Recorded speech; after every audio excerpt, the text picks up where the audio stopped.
নমস্কাৰ বন্ধুসকল, welcome back to north east career YouTube channel. বন্ধুসকল, আজিৰ ভিডিঅ'টো ষ্টুডেণ্টসকলৰ কাৰণে অত্যন্ত গুৰুত্বপূৰ্ণ হ'ব, কাৰণ আছাম অবিচি স্কলাৰশ্বিপ 2026ৰ বাবে অনলাইন এপ্লিকেশ্যন ইতিমধ্যে আৰম্ভ হৈছে আৰু বহু যোগ্য শিক্ষাৰ্থীয়ে এই স্কলাৰশ্বিপৰ সুবিধা লাভ কৰিব পাৰিব। যদি আপুনি অবিচি কেটেগৰীৰ ষ্টুডেণ্ট হয় আৰু স্কুল, কলেজ, ডিপ্ল'মা, ডিগ্ৰী বা প্ৰফেচনেল কোৰ্চত ষ্টাডি কৰি আছে, তেনেহ'লে এই ভিডিঅ'টো একেবাৰে স্কিপ নকৰিব, কাৰণ আজিৰ এই ভিডিঅ'ত আমি আপোনালোকৰ লগত আলোচনা কৰিম অবিচি স্কলাৰশ্বিপৰ ইম্পৰ্টেণ্ট ডিটেইলছসমূহ, লগতে ইয়াৰ এলিজিবিলিটি ক্ৰাইটেৰিয়া আৰু কি ধৰণেনো ইয়াৰ বাবে আবেদন কৰিব লাগিব।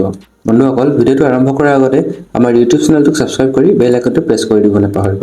বন্ধুসকল, প্ৰথমতে স্কলাৰশ্বিপটোৰ বিষয়ে অকণমান বুজি লোৱা হওক। আছাম অবিচি স্কলাৰশ্বিপ হৈছে গভৰ্ণমেণ্ট অফ ইণ্ডিয়াৰ এটা স্কলাৰশ্বিপ স্কিম, যি নেশ্যনেল স্কলাৰশ্বিপ পৰ্টেল অৰ্থাৎ NSP পৰ্টেলৰ জৰিয়তে পৰিচালিত হয়। এই স্কলাৰশ্বিপৰ মূল উদ্দেশ্য হৈছে পিছপৰা শ্ৰেণীৰ শিক্ষাৰ্থীসকলক আৰ্থিকভাৱে সহায় আগবঢ়োৱা, যাতে তেওঁলোক নিজৰ শিক্ষা অব্যাহত ৰাখিব পাৰে।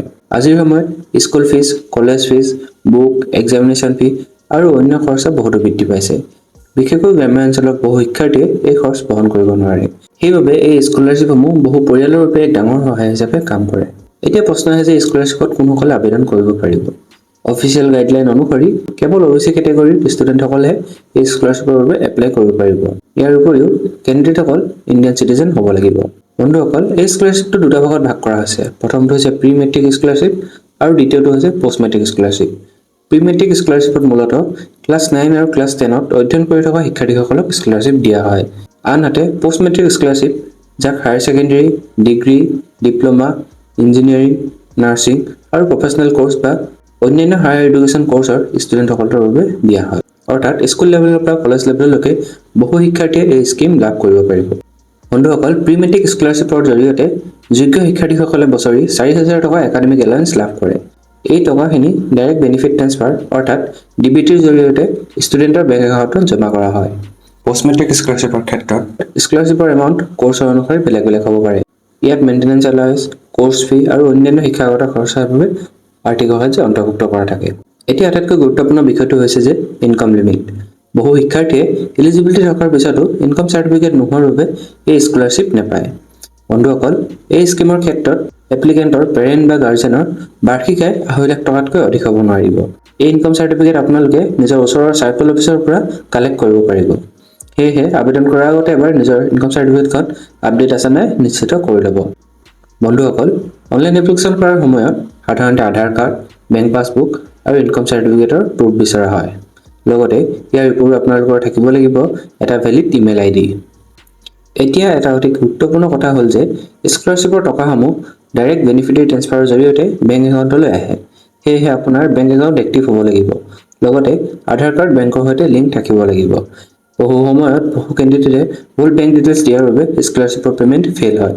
সেইবাবে এপ্লিকেশ্যন ফৰ্ম ছাবমিট কৰাৰ আগতে বেংক একাউণ্টৰ নাম্বাৰ আৰু IFSC কোড এবাৰ ভালকৈ মিলাই চাব। এতিয়া আহোঁ ইয়াৰ এপ্লিকেশ্যন প্ৰচেছলৈ। বন্ধুসকল, যদি আপোনালোকে ইয়াৰ বাবে এলিজিবল হয়, তেনেহ'লে তলত দিয়া ডিছক্ৰিপশ্যন বক্সত আমাৰ অফিচিয়েল ৱেবছাইট anycareer.in ভিজিট কৰিব। তাত আমি ডাইৰেক্ট অনলাইন এপ্লাই লিংক দিছোঁ। আপোনালোকে এই লিংকত ক্লিক কৰিব। তাৰপিছত আপোনালোকে নেশ্যনেল স্কলাৰশ্বিপ পৰ্টেলত ৰিডাইৰেক্ট কৰিব। যিসকল শিক্ষাৰ্থীয়ে প্ৰথমবাৰৰ বাবে আবেদন কৰিছে, তেওঁলোকে প্ৰথমতে ওৱান টাইম ৰেজিষ্ট্ৰেশ্যন কমপ্লিট কৰিব লাগিব। তাৰপিছত লগইন কৰি এপ্লিকেশ্যন ফৰ্ম ফিল আপ কৰিব লাগিব। লগতে আপোনালোকে নিজৰ পাৰ্চনেল ডিটেইলছ, এডুকেশ্যনেল ডিটেইলছ আৰু বেংক ডিটেইলছ আৰু ডকুমেণ্ট আপলোড কৰিব লাগিব। তাৰপিছত নিজৰ ফাইনেল ফৰ্ম ছাবমিট কৰিব। বন্ধুসকল, ছাবমিট কৰা ফৰ্মখনৰ এটা কিন্তু প্ৰিণ্ট আউট ৰাখিবলৈ নাপাহৰিব। বন্ধুসকল, এই স্কলাৰশ্বিপৰ অনলাইন আবেদন আৰম্ভ হৈছে 1 জুন 2026ৰ পৰা আৰু আবেদন কৰাৰ অন্তিম তাৰিখ হৈছে 30 ছেপ্টেম্বৰ 2026। লগতে ইনষ্টিটিউশ্যন ভেৰিফিকেশ্যনৰ শেষ তাৰিখ হৈছে 31 অক্টোবৰ। এই ভিডিঅ'ৰ জৰিয়তে মই সকলো এলিজিবল ষ্টুডেণ্টক পৰামৰ্শ দিম যে তেওঁলোকে সেই সময়লৈকে অপেক্ষা নকৰি আগতীয়াকৈ নিজৰ এপ্লিকেশ্যন ফৰ্ম ছাবমিট কৰি ল'ব। বন্ধুসকল, মোৰ মতে স্কলাৰশ্বিপটো অসমৰ অবিচি কেটেগৰীৰ শিক্ষাৰ্থীৰ বাবে এক বহু উপকাৰী স্কিম। যদি আপুনি এলিজিবিলিটি ক্ৰাইটেৰিয়া ফুলফিল কৰিছে, তেনেহ'লে আপোনালোকে এই স্কিমত এপ্লাই কৰিবলৈ নাপাহৰিব। লগতে যদি আপোনালোকে ইয়াৰ অফিচিয়েল নটিফিকেশ্যনখন চাব বিচাৰে, তেনেহ'লে ভিডিঅ'ৰ ডিছক্ৰিপশ্যনত আমাৰ অফিচিয়েল ৱেবছাইট anycareer.in লিংক দিয়া আছে। আপোনালোকে ইয়াত গৈ অফিচিয়েল নটিফিকেশ্যনখন চাব পাৰিব। যদি আজিৰ ভিডিঅ'টো আপোনালোকৰ ভাল লাগিলে, তেনেহ'লে লাইক কৰিব। লগতে আন বন্ধুবৰ্গৰ সৈতে শ্বেয়াৰ কৰিবলৈ নাপাহৰিব। আৰু এনেধৰণে বিভিন্ন ধৰণৰ জব আপডেট আৰু স্কলাৰশ্বিপৰ আপডেট পাই থাকিবলৈ আমাৰ ইউটিউব চেনেল নৰ্থ ইষ্ট কেৰিয়াৰক ছাবস্ক্ৰাইব কৰিবলৈ নাপাহৰিব।